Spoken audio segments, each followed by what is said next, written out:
आप देख रहे हैं चाणक्य न्यूज और मैं हूं आपके साथ मानवी ठाकुर। आज की कुछ खास खबरें। इंदौर के लता मंगेशकर सभागार में 4 से 5 जनवरी 2026 को देश की सबसे बड़ी राष्ट्रीय युवा संसद वीरोत्सव 2026 का भव्य आयोजन होने जा रहा है। महाराणा प्रताप यूथ क्लब द्वारा आयोजित इस 2 दिवसीय कार्यक्रम में देश भर के विभिन्न राज्यों से 1200 युवा प्रतिनिधि जुटेंगे। इस मंच का मुख्य उद्देश्य राष्ट्र निर्माण में युवाओं की भागीदारी सुनिश्चित करना और देश के भविष्य को नई दिशा देना है। आतंकवाद भारत की संप्रभुता के लिए सबसे बड़ा खतरा, दत्तात्रेय पुरोहित।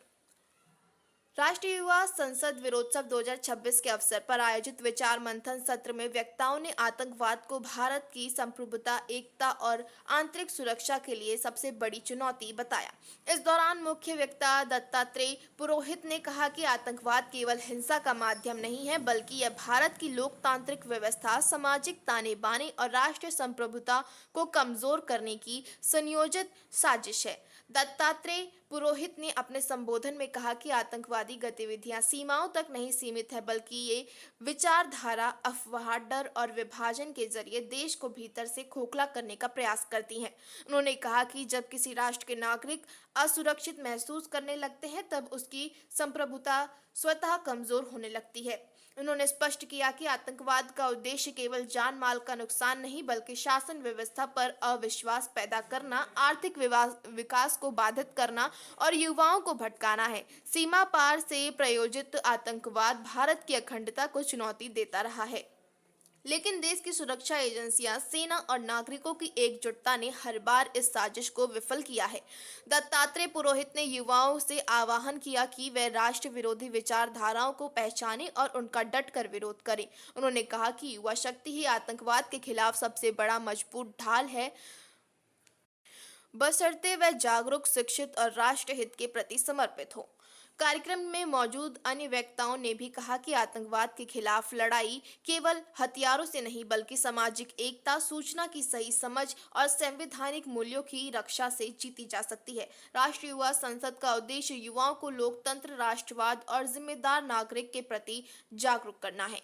नहीं हमारी सदियों रहा है दुश्मन दौरे जहां हमारा। आदरणीय महोदय और मेरे प्रिय साथी, हजारों विदेशी आक्रमण तथा सदियों तक पराधीनता के बाद यदि भारत दुनिया के सामने विश्व शक्ति के रूप में खड़ा है, तो किसी की कृपा से नहीं, अपनी लोकतांत्रिक एकता व संप्रभुता के बल पर है। किंतु पिछले कुछ दशकों में हमारी एकता व संप्रभुता के समक्ष एक नया संकट उत्पन्न हुआ। कुछ कायर लोग सीमाओं पर तथा देश के भीतर हिंसा फैलाकर निर्दोष जनता की हत्या कर रहे हैं। इस कायरता से परिपूर्ण कुकृत्य को भू राजनीतिक विशेषज्ञ गुरिल्ला वॉर कहते हैं। मैं इसे नपुंसकता का चरम उदाहरण मानता हूं तथा आम भाषा में इसे आतंकवाद कहा जाता है। महोदय, आज आतंकवाद हमारे देश के समक्ष एक संकट बनकर उत्पन्न हुआ है, जो हमारी एकता व संप्रभुता के ऊपर बार बार हमला करता है। हमारी सांस्कृतिक विरासत बहुधार्मिक, बहुजातीय तथा बहुभाषीय समन्वय पर टिकी है, जिसे सहिष्णुता व भ्रातृत्व प्रेम की भावना पल्लवित करती है। इसी बहुरंगी संस्कृति में विविधता ही हमारी ताकत है और एकता ही हमारी शक्ति। परंतु आतंकी गतिविधियां निरंतर इस एकता को चीरने तथा संप्रभुता का हनन करने का प्रयास करती है। आतंकवाद हमारी समरसता की नींव पर चोट करता है, जो लोगों में भय, अविश्वास व असहिष्णुता का बीज बोता है, जो अंत में निर्दोष लोगों का जीवन ले लेता है। किसी की माता, किसी की बहन, कोई पंडित, कोई मौलवी, कोई अडानी जैसा रईस, कोई अनाड़ी गरीब।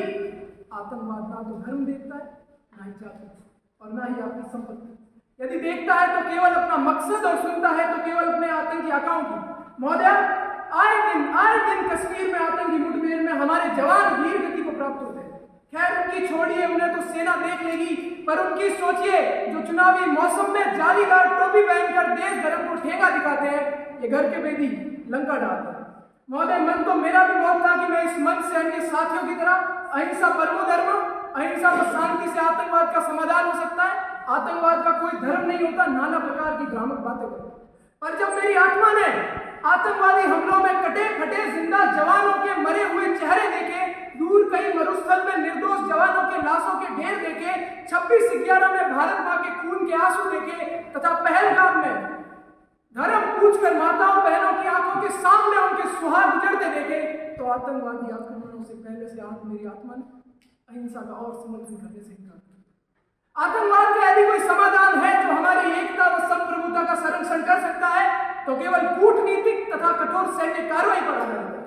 महोदय, यूनिवर्सिटी ऑफ मैरीलैंड में 1988 से लेकर 2014 तक होने वाले कुल 206 आतंकी हमलों और उनसे जुड़े संगठनों पर अध्ययन किया गया।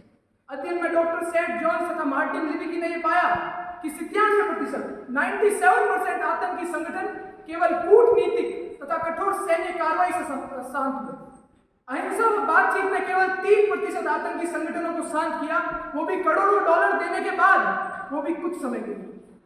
इजराइल का ऑपरेशन ब्लू स्टार तथा रशिया का बेसल स्कूल ऑपरेशन ये सिद्ध करते हैं कि आतंकवाद यदि शांत हुआ है तो केवल सामर्थ्य व संघर्ष के बल पर। यह उदाहरण प्रमाण है कि आतंकवाद शांत हो सकता है तो केवल कूटनीति तथा कठोर सैन्य कार्रवाई पर, बातचीत से। महोदय, आज आतंकवाद जैसे राष्ट्रीय मुद्दे पर हमारा देश बटा हुआ है। क्या हम एक राष्ट्र के नाते एक साथ नहीं आ सकते? क्या हम एक राष्ट्र के नाते आतंकवाद से मिलकर नहीं लड़ सकते? आतंकवाद के खिलाफ इस लड़ाई में हमें साथ होना होगा।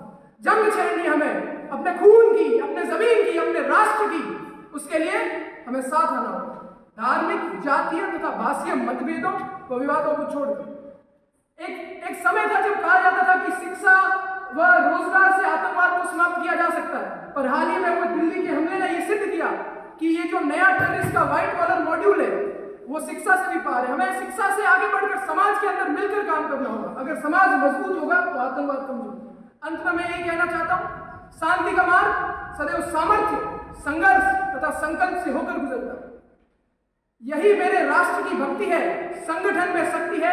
अंत में कहना चाहता हूं कि आदि से अंत तक सदा यही रही है परंपरा, कायर भोगे दुख सदा, वीर भोगे वसुंधरा। जय हिंद, जय भारत।